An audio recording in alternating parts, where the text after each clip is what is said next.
Welcome to Full Throttle Chronicles. I got somebody on the show today that you might have heard the name before. Vinny, Mr. Vinny Van Halen. If you're new to the podcast, what we do is we basically sit down, talk. Everybody has a story, you know, what led them where they're at now in life and what motorcycles have done with that journey and mental health and all that good stuff. So, welcome to the show, Vinny. Thanks, man. Yeah. Thanks for having me here. Of course, dude. Got a nice little setup down here, man. Yeah, I appreciate it. One day, have me a studio. Yeah, nice. That's the goal. Right on. Do you see my big Nick energy? Oh, you're nice. Yeah. Very cool, man. Don't judge me if you're watching this on YouTube. I'm jealous. Next time you come, I'll have a pair of slippers for you. Sweet. I like that. Purple or red? Ooh. Purple. Purple? Yeah. I knew that was your color. Yep. I like purple too. Purple first, then red. Absolutely.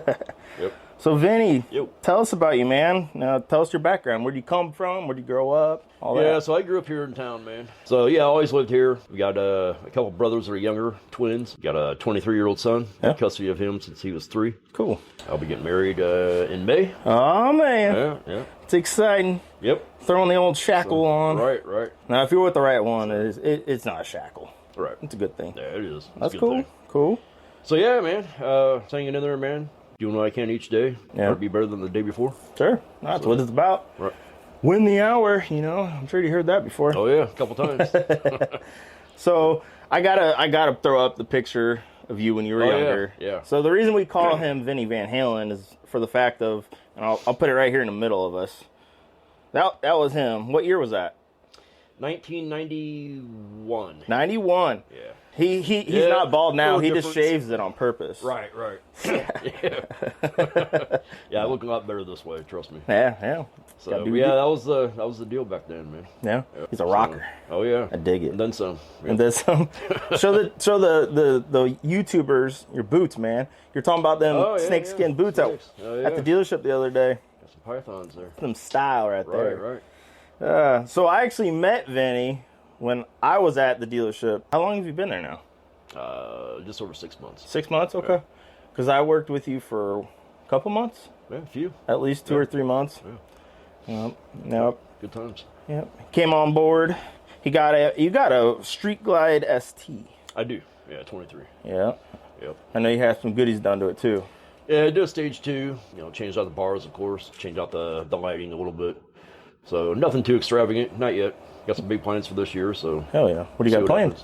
Probably get a chop pack. Yeah. Change out the floorboards. They got that Dominion package. Oh yeah. So. The Dominions look good on that. They do, yeah, with that color, I think. Oh yeah. Yeah. So I'm gonna add some more bronze to it. Yeah. So. That'll look good. When you look into bags, look into Viking bags. Okay. They got chopped tour packs, and they're nice. Nice. Cool. Fraction of the price. Okay. Good stuff. Good deal. Shout out to Viking bags. I know you're listening. I hope you're listening. I don't know. Maybe you are.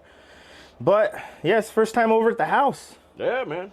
Cool. I dig it. The reason, and not the reason I started the podcast, but one of the reasons was because no one ever would come over because I never asked anyone to come over. I'm like a hermit. Yeah. There's that, yeah. Yeah, I'm a hermit, man. That helps to get people over here. Yeah, this has helped me out. And we get to hear everybody's stories, which is the cool part. Obviously, we're here to talk motorcycles, too. Yeah. A little bit of everything. Yeah. What got you into motorcycles? Oddly enough, man, I rode at 18. I taught myself how to ride at 18. Okay. A high school buddy of mine and I went to a party, and I got dropped off. We ended up staying there till the wee hours of the next morning, and I had to work that next day, and I needed to ride home, and he was too lit to ride. Yeah. So I rode us on the motorcycle across town, man. And that's how I learned, man. Your first time riding a bike, you had a dude on the back. Yeah, a drunk dude. A drunk guy. That's even worse. And I wasn't much better. So yeah. Man. I was at 18 on an old 70s Honda street bike. Yeah. Yeah. That's awesome. It was tough, man, but I made it. Yeah. Yeah. Hey, you got to, man. Yeah. Hey, I mean, you push it. So. Yeah. That wouldn't have been fun to push that. No. So yeah, man, that's what got me into them. I rode a few friends' bikes over the years. Yeah. And never actually buckled down and got one until about 9 years ago. Mm-hmm. So got a Yamaha Roadstar Silverado. So it's a different beast, man. It's fun. It's carbureted. Mm-hmm. I got chromed out, pretty much. Yeah. It's a solo rider right now, little bar hopper. So Yeah, it's fun, man. It's good having different options. Yeah. You know, on a nice hot day, it doesn't have the fairing, it doesn't have a windshield. Right. Just bars, so it's all open air. So it's nice, man, when it's warm. Yeah, it's nice to have options of what you want to ride that day, Absolutely. depending on weather and Yeah, absolutely. So if you are looking to add on another bike onto your fleet, don't think about it. Just do it. Right. Have an extra bike, Right. whether it's new or used or whatever it is. My whole goal is to have a bike for each day of the week. Oh yeah, there we go. Goals, I got man. 2 more It's all about goals. goals. That's Yes. right. You got it. So coming to Harley, what did you do before Harley Davidson? So I did maintenance management and as a technician for the last 15 years. Oh, cool. So prior to that, I was in sales again. I was in Al Bundy about 8 years. Yeah. Sold shoes, That's cool. worked boots. Yeah. Yeah. So did that for a while, but yeah. So I got out of that and started maintenance. Did that, like I said, about 15 years or so. So yeah, I was pretty done with the whole maintenance thing, the on-call thing, especially in the wintertime. Yeah. I'm glad I'm where I'm at now. Yeah. No, that's good. That's good. Yeah, man. So I mean, it's Harley Davidson. It's a cool job. It's a cool atmosphere. It's good people. Customers are awesome. It's good atmosphere. I'm digging it. I like it. So and you work around Harley Davidsons all day. You get to ride the new ones. You get to see the new ones. Yeah. See the customers' bikes when they bring them in. It's good, dude. I think it's the coolest job in the world, and it's one of those I always used to get the people, older guys or younger guys, when I retire, I'll do this. I'll do that for a living. Like, why do you need to retire? Like, made a great living working at Harley. Like, Absolutely. that job, and obviously it's what you put into it. But Right. as long as you follow what you need to do and do your thing, it ain't nothing but a chicken wing. You know. You got it. What's your favorite part about working at the dealership? It's a vibe thing, man. And it is what you make of it. I mean, it's pretty much that simple. And not myself included. It's kind of hard sometimes to leave things at the door and put on that face, but you gotta do it. Yeah. No. Yeah. Oh, for sure. Yeah, it's all what you're feeling, man. It's you control to a point. How you're going to come across and what you're going to let happen and what you're not. It's a mindset. So You always have step 0 is mindset. yes, absolutely. Have the right mindset when you come to work, because that one person that sees you with that look on your face, like you're having a bad day. Yeah, and they'll notice. Yeah, instantly, and then that will feed into them. So it's important, man. So as far as your question, it's a good vibe thing there. It's a lot of good people. We work with. We work with each other all the time, and we all have a good bond, a good unit. And the customers feed off that. They know that. So yeah, man, it's the whole vibe of the place, man. Oh, yeah. It's probably the best part. Yeah, no, for sure. And I say our customers. I'm still gonna say our customers. Yeah. They see that energy. It's like when the horns are honking when people are buying bikes. Exactly. It's like it's a cool thing to be part of, because you go out to buy your Toyota Corolla. They're not in the showroom honking horns and revving motors up so you can hear the exhaust and people cheering you on. Like, you don't have that. So, yeah, no, it's I 100% get it. And that's a shit I fucking miss. Right. For real, dude. It is, man. It's exciting. Well, it's cool. You have a purpose, I mean, if you think about it, the first time someone buys a motorcycle or a Harley Davidson or whatever it is, they're super stoked. Absolutely. And the fact that you get to be there to help them through that process and help them make the right decision, that's huge. And it pays off. It feels good. Absolutely. Once you get them rolling, and hell yeah, man. I'll put you on the spot. Do you have a most memorable sale that you've ever had since you started? I mean, there's a few in different ways. I guess one of the last ones, man, and it's a couple. Yeah. They came in, they purchased together. They'd done so prior at our dealership as well, and didn't really have a great experience from what I understood. So it was nice, not only making that sale, but coming across, making a difference, to them, because that was a big thing. Obviously, you want return customers. So. Oh, for sure. No, it's the people that get bad experiences, they go tell their friends, and then then it's a thing. Man. Yeah, and everyone's bad then. Exactly. Yeah. No, it's important. So I know when I worked at the dealership, just learning communication skills has helped me in my life. Do you feel like it's helped you at all? Oh yeah, for sure. Mm-hmm. Yeah, absolutely. I mean, if you don't have that, you don't have anything else. No. I mean, really. No. If you don't have communication skills, you probably shouldn't be in sales. Nope, not at all. Just saying. See it all the time, dude. It was scary. You know, and not everybody's a people person. Right. You know, I get it. You know, I've gone down different roads with that as well. You know, like I said, I was in sales, you know, a couple of decades ago. But, you know, you go through enough experiences or go through enough situations, sometimes it just kind of feeds on you a little bit, and you just get this attitude, you get this mentality, and you get that shit out of your head. Yeah. It is, though. You got to have good communication with everybody. Not just customers, you know, your family, your friends, you know, whoever. Yep. So. No, the family thing's huge, because being in sales, especially at Harley Fort Wayne, not in a bad aspect, but you work a lot of hours, because we're a high performing dealer. You know, we're taking care of the people before and after the sale. So having that communication with the family, like, I'm going to be late, don't get mad, and them accepting it. Like, Sam, dude, I mean, working 60 plus hours, sometimes a week in the summertime, that takes a lot out of doing things with your old lady and, you know, kids and stuff like that. So, yeah. Let's talk music. You're a music guy. Oh, yeah, absolutely. What's your vibe? What's your genre? So I'm kind of all over the place, man. And I guess some of that has to do with how I was, you know, the music I was brought up in. Yeah, man, I'm a big Doors guy. Elvis, Beatles, Guns N' Roses, Aerosmith. There's country, Toby Keith, Alan Jackson, you know, Hank Jr. The list goes on, man. ABBA. So... I'm joking. Dancing. I can't say I have any of their albums, but I'm joking. I'm familiar. But yeah, it's all over, man. Yeah. My son's the same way. Is he? Yeah. I've grown to be that way. I like everything now. Right. I used to only listen to country music, and then it was only rock. Right. And then it was rap. Right. Oh, yeah. And the new rap sucks. Yeah, it's not the same, man. No, it all mumbles. Yeah. It all mumbles together. It's gross. It's not the same. For sure. Do you play any instruments? No, man. Pretty much everybody I grew up with, you know, my high school years and afterwards, were musicians. Yeah. Everybody but me, it seemed like. You were a singer then. I tried a couple times, man. And, it's not my thing, man. No, it's not my thing. But yeah, if I were to play any instrument, it would be that. But that didn't work out. No? That's okay. Yeah. I'm doing other shows instead, so. Yeah. No. So. You know the best song to sing in karaoke?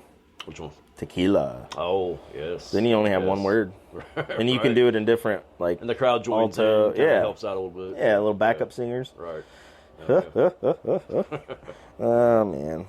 So, obviously, and I ask everyone that gets on this channel, because mental health's important. And it's something that I know you've battled, I battled. Fucking, you know how it is. Sure. Motorcycles, what's it do for you mental health-wise? I mean, it's a different kind of a ride. You know, it gives you time to clear your mind, you know, clear your thoughts a little bit. You know, riding a motorcycle is really not comparable to anything else. You know, maybe a boat. I don't know. But it's, you know, it's a different kind of transportation. It's a different feel. You know, there's all kinds of reasons. Anyway, yeah, it's good for your mental health. Absolutely. It's a different feeling. It's a different ride. It's a different vibration. It's a different sound. It's a different speed. It's all over. You know, different views. It's and the list goes on. That drive you go to Walmart, and then the ride you go to Walmart, it's different. Right. Yeah, exactly. Yeah, I don't care where I'm going. Yeah. As long as you're out on the scoot. Exactly. How many miles you got on a bike now? 7,500. Oh, yeah. So, yeah, I got it in September of 23. Yeah. So. Okay. I still put some miles on the other bike summer also. So yeah. Not many, but. I remember you talking about that. No. He's pretty comparable to Purple Haze. How you have it set up? Yeah. Yep. Soft tail design. Yeah. I'll have you send me a picture of that, and I'll put mine right here, and we can see they look alike. That's the fun part. I can edit anything into this. I can do whatever I want. That works. Do you have a bucket list ride? If you were to go anywhere in this country, where would you want to go? I don't know, I kind of like to go down to Daytona. Yeah. And I like to go out west, of course. I'd like to go up north, Michigan. Yeah. You know, up to the top. That'd be sweet. It's nice up there. Yeah, just anywhere, man. Really, I don't have a lot on the bucket list as far as that goes, but yeah, anywhere outside of the Midwest would be nice. Yep. Warmer the better, of course. You know. Water helps. Water, yeah. Mountains help. Absolutely. That's my thing. Yeah. Awesome Daytona. If you're up for this coming year, we're going. Oh, yeah. Nice. Plan on going to most of the events. So, cool. Any of them you want to go on? Right on. We'll have a good group of people going. This is a good one. If someone were wanting to get into riding motorcycles, what are the top 3 things you'd tell them? Take a class, start off with something comfortable, size-wise. Don't go for brand. Just go for whatever's comfortable. And watch. Open your eyes. We expect everybody else to do the same. As a rider, you need to do the same thing. Yeah. And more so, just because, fucking bike. Yeah. So 100%. Yeah, that would be it to start off with anyway. Yeah. No, that the rider being defensive too, like keeping an eye out. Yeah, that's what I'm saying. Yeah. That's watch. It's insane though, like you can be running down the road and you make eye contact with the lady in the white Suburban next to you.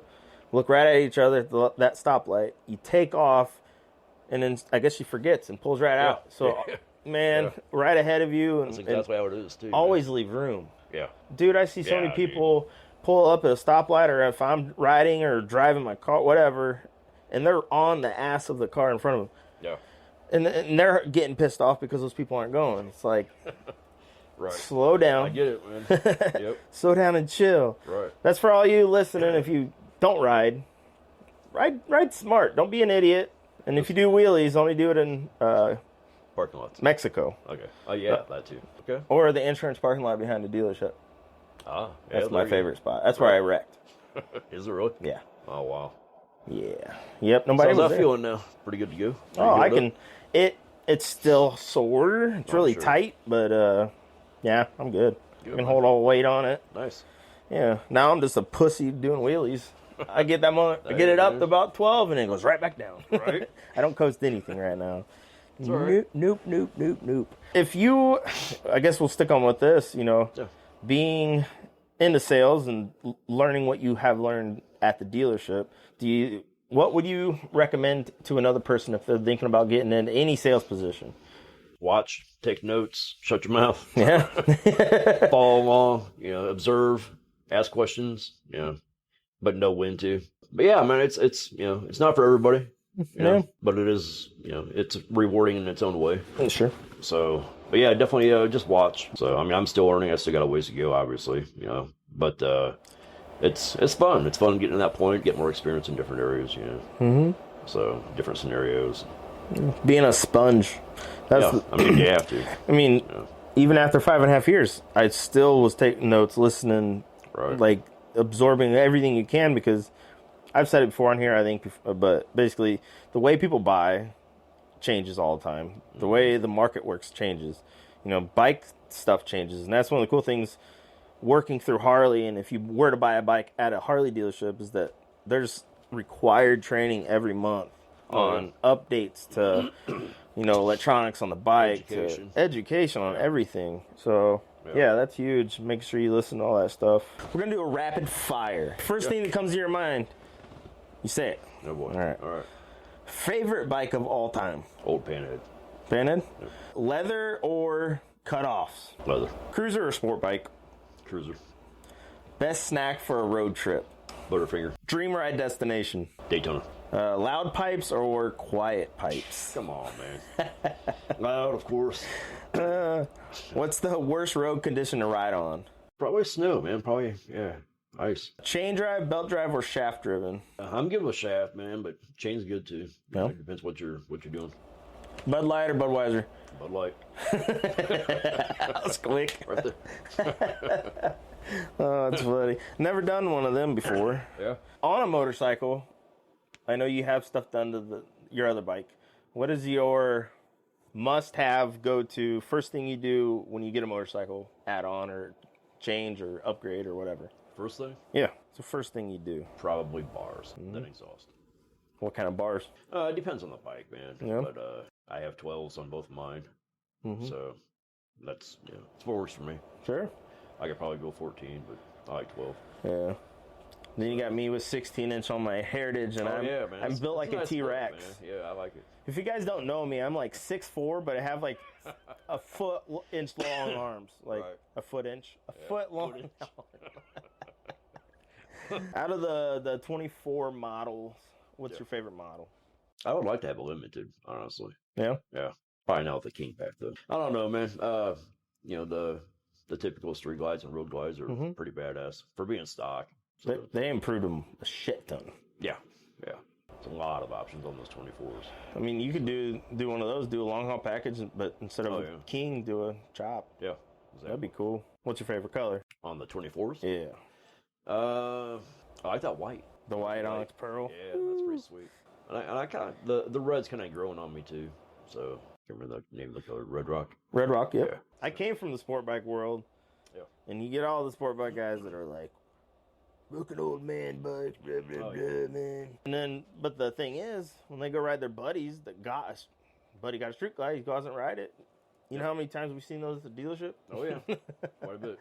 I had rode his bike and now I want one. Bruh. Yeah, there's a lot of people converting over. But yeah, I mean, sport bikes are fun too, man. Oh, yeah. They are. So, yeah. Different way of riding. Right. That's why I always explain to people. Yeah. Like all about what you're after, man. What you're into. Yeah. Crotch rocket, you go fast and get somewhere and make noise. Get there now. Yeah. And have fun on the way. Yeah. So that's why you take your one Harley and you can make it that way and get in trouble on it. Absolutely. Then you can have your cruiser, so, lady can go out and go eat. Yeah. The fish fry down the road. Right. So going back to the dealership life and being at Harley Fort Wayne, and this isn't me trying to do a sponsor or clout to anybody, but what's your favorite thing? And I know you said the vibes, the atmosphere. Mm-hmm. What's your favorite part communication wise, whether it be with the customers or with training or whatever it is that you think is like something that you, I guess, learned or you figured out by being there? Does that make any sense? Yeah. Probably the training, man, honestly. Yeah. Just because of the amount of time they put into it, the stuff that they make available to us, the time they spend with us, and it's a continuous thing. You're in good shape. But muscle memory, man. Exactly. It's all muscle memory. Literally, like, I ain't the smartest cookie, but once you figure out, and I remember when it clicked for me where I was like, this makes sense. I remember that day, and I don't remember yesterday. Right. But I remember that day, and I remember walking up to, at the time I was a Fit. I can't remember the ASM was up there. But I was like, I get it. Like, this makes sense to me. And from that point forward, it was so much easier. Sure. And less stress, and you get that. The big thing, people, if you're thinking about getting into sales, is that you're going to hear no more than you hear yes. Oh, yeah. And if your rejection is a soft spot in you and you can't handle it, you're probably not going to make it. Don't do it, because whether you're selling motorcycles or you're selling doorknobs, whatever it is, you're going to get no's. So, yeah. And the big thing is that when you get that no, don't let it ruin you from the next person. Yeah. That's the hard part. Yeah, it is. It's very hard. Man. Yeah. And we're all human. That's the muscle memory behind it. Right. I mean, I used to, when I'd have one, I'd go back to the hog pen and just not scream, but I just let it out and move on to the next one. Yeah. We talked mental health a little bit ago, but with motorcycling, the culture, what do you think the culture, not necessarily the riding of it, what do you think that does for you mental health wise? Well, you're around, like-minded people, mm-hmm. So, and that's a big thing. Yeah. You immediately have some kind of, something going with somebody else. Sure. Whether it be a big group of people or a small group, whatever. Mm-hmm. Yeah, man, it's, coming in contact with other people that's like the same stuff you do. Sure. I have to like them. Right. I get that. Sure. Yeah. That's all about respect. So, right, man. And I always tell people that don't know about motorcycling, like, the guy that's on that bike is probably one of the most respectful, nicest people you ever met. Sure. Yeah. But yet you look at them, you think they're scary because there are stereotypes, and there are guys out there, people out there that are making it look bad. Sure. Yeah, absolutely. There are and a lot of dumbasses out there. A lot of them. But, yeah. That's in anything, though. I mean, think about it. For sure. It's just, having the right mindset and respect. That is the number one thing. And that's, I had this question like a couple years ago on TikTok, and they were like, well, what makes a biker a biker? Do you have to have a cut and blah, blah, blah. I'm not getting into any of that, but being a biker, it doesn't mean that you have to abide by specific rules and shit like that. Right. It's about being respectful, about having that knowledge of what you both stand for. Right. You know what I mean? It's not necessarily you have to have a leather vest on, or you have to wear fingerless gloves, and It's not about how you look. no, it's not anything about how you look. And like I know people. I know a guy. He's a doctor. I sold a bike to. If you seen him, you would never in the world think that dude rode a bike. Yeah. But you'll see him at events, leathered up, like freaking doing his thing. And it's the riding gear, man. Yeah, that's. But the stereotype. Yeah, there is a cliche for it. Yeah. Don't be a gatekeeper. Right. Seriously, don't be a gatekeeper. If someone else wants to ride a bike and whatever, they wear slippers that say Big Nick Energy on them, don't judge them. They're a biker too. Right. Absolutely. Can't you tell? Only real men wear slippers. Right. Absolutely. Hey man, I'm in my basement. I'm being comfy. I put a hat on for the occasion though. Okay. Hell yeah. I wanted to look good. Hell yeah. Like it. Hell yeah. What is a misconception that people have for people who ride bikes? It's kind of a misconception, but not all people on a motorcycle who ride fast. Right. So that's something that I think a lot of people assume. Cutting them off in traffic, revving your engine, which a lot of people do. Not everybody. Not everybody. Sometimes. Right. Only in Mexico. Right. Yeah, that's one. For the most part, I don't think there's not a lot of people that do respect people on bikes, unless you are, you ride yourself or your significant other or some family member or whatever. Yeah. But if it's not in your genes, it's not your thing, man. It's right. They don't give a fuck when you're on the road. They don't. So. No, it's scary. Everybody tries to be seen, tries to be heard, but you seen some of those videos of that lady calling out somebody and saying that she'd hit him, that. I've heard about that. That's insane. Yeah. Like, even if you aren't into that lifestyle and you despise it, why would you ever put someone else's life in danger just for the fact that they're into something you're not into? Exactly. Yeah, that's ridiculous. Like, it's crazy. I mean, there's stuff in my life that I'm around and whatever that it's not my thing. Yep. But who am I to come at you like that? Right. Like, it's silly. So if you're listening to this and you don't like bikers, which I don't know why you'd be listening to this, Good point. But if you are, get your thumb out of your butt. Right. Yeah, it's stinky. Yes. I can't wait to edit that. That's awesome. Shit. Motorcycle, wintertime, cold. Do you ride in the cold? To a point, man. Yeah? So, yep. About 35, 40. It's nice when you have a fairing. It is. And that traction control. Oh, yeah, that's your street glide, yeah. Yeah. That stuff comes in handy. It did. For all the folks that think they don't need ABS until you need it. Oh, yeah. I've been that guy. There will be a time. I used to be that guy. I don't need none of that crap. Right. And then until that light turns red real quick and you have to get out of the way of that car that's about to hit you. Right. Do you winterize your bikes when you put them away in the wintertime? Or do you go out and hang out with them, rub on them? Yeah. Yeah. I'm always fucking around with it out in the garage. Mm-hmm. Yeah, I'll winterize it. It'll be in the garage. Get some gas in it. Put some stabilizer in there. Mm-hmm. Call it a day. Well, for sure. Out there and also, start it a couple times a week. Yeah. Glued on the tender. Yeah, still got to be able to hear it, man, even if I can't ride it. Right. No, I get it. It's a thing, man. Oh, yeah. Both of them, both bikes. Yep. You got to be able to just hear it. I had everything planned to do all that to my bikes out in the garage yesterday. Didn't do any of it. Didn't happen. Yeah, nope. Same here, man. I need to put gas in them. I got the road glide plugged in at least. Oh, okay. Nice. Yeah. Oh, yeah. At least how's that run? Oh, good. Yeah. I went out. I took it out the other day. I did a video for a company for my security system. Okay. And I dressed up like Santa Claus. And it was kind of cool. I was out and it was cold. The sun was down. It was freezing. Oh. And I went out, had the whole suit on, went out, did a lap around the neighborhood. Nice. People were looking at me probably like, what the heck is that? But no, it worked out. It was cool. That's awesome, man. Yeah, I wanted to get on the Sporty and go out wheelie and shit downtown with it on. Yeah. That would have been funny. Santa Claus doing a wheelie down Main Street. Yeah. No, my luck, it wouldn't end up good. Nope. Probably not. Not downtown. Let's dig in right here. If you were able to go back in your life and tell the younger you one thing, what would it be? We're getting deep. Slow down. What do you mean by slow down? I was always I always wanted to experience. I always wanted to experiment, which not always good, not always bad. That's the way it was. Sure. So there's certain aspects of that it's not good. Yeah. Don't think you're the dick. That's good. Yeah. When life kicks you in the balls, Yeah. what do you do to keep motivated to keep doing it? Don't go down quietly, man. Mm-hmm. Sure. We all suffer, man. We all get beat down. But it's still ultimately up to us to bring ourselves out of that.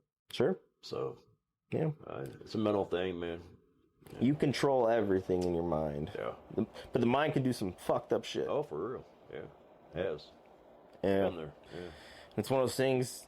For me, one of the breaking points for me is when I did that. It's for PTSD. It was for cognitive processing therapy. Right. So he made me write out all my things that affect me and write out the story to what it smelled like to the sounds you heard. So you had to relive it. And before I started on that, writing it down, everything inside of me was breaking. I can't do this. And as soon as I wrote it out though, and I read it to him, because I read it to him too. Mm-hmm. Dude, it I don't know. It was weird. I faced it, and then after the fact, learning to not overthink it. So whenever you start feeling that feeling of depression, it's hitting you. Right. Not overthinking it, and not trying to fight it, and not trying to fix it, and not trying to understand it. It's just because I always look back now. I mean, still, you can't stop it. No. But when you look at it and say, I've been here before, and I wasn't there forever. Right. That's one of the big things that helped me, and not trying to fight it. Yeah. And sometimes that's easier said than done. Oh, it is 100%. But yeah, I get it. I'm always on here pushing the positives and all that, but I mean, you can only do so much. Exactly. The whole point is not forgetting. It's life. It's not everything. It's not always going to be cherries. Right. Oh, talking about your old lady. How long you been together? Oh, 2.5 years. Hell yeah. How'd you meet? We met at work at the time. We worked for an assisted living facility. Mm-hmm. And we met there. Okay. She wasn't one of the residents, right? No. She's not that old. I'm kidding. Just kidding. No. That's awesome. So yeah, it was that's how we met. Yeah, that's cool. It's cool. Is it true at old folks' home that they homie hop? You know what I mean by that? Oh, the residents? Yeah. Are the residents getting freaky? I mean there was a couple freaky ones there. Yeah. Not many. Tried hitting on you? Oh yeah. Oh man. Yeah. Getting love notes. She's gonna quilt you a. She's gonna quilt you a yeah. A throw. Yeah, a scarf or something. That'd be sweet. Yeah, some of them old ladies, man, they're off the chain. Yeah, I told Sam, I'm 6 years older than her, that she ain't put me in a home. She's gonna take care of me. Babe, I need my butt wiped. She's gonna pull the cord. She would. No, she wouldn't do that unless I told her to. Right. No, she always gives me shit. I know. She's taking care of me. She'll be all right. Right. What's living authentically mean to you? Turn this into a Dr. Phil episode. Yeah, right. Living authentically. Living how you are. Being yourself. Doing your own thing. Mm-hmm. Not being somebody else. Not trying to fit into somebody else's lifestyle or whatever. Just being your own shit. Life's short. Yeah. There's so many people that are focused on everyone else's lives, trying to copy it or judge it and all the Karens. Yeah. Social media. There's so much negative social media, so much false shit being pushed. All over. And that's really what, when I first started doing TikTok, I was tired of seeing these videos about Harley and motorcycles and wrong information and bad shit. Why are you telling people this? Yeah. That's why I really got into it. All right, guys. Thank you for coming to Full Throttle Chronicles. Vinny, I want to thank you again for coming, my guy. Absolutely. You're always welcome. And we're trying to figure out a name for the hangout area. So if you guys have any ideas, throw it in the comments below. Let us know, because I don't know, it'd be kind of cool that if I invite someone on the show, I can send them an invitation. There you go. And that's kind of cool. Yeah. Either way, I'm going to keep rambling on. Thank you guys again. If you are new here, please hit that subscribe button. Show that love. It's going to allow me to make more cool content like this and meet more people and get their stories. So without further ado, we're going to take off and go Go get cold because it's cold outside. Absolutely. Sucks. Later, guys. See you.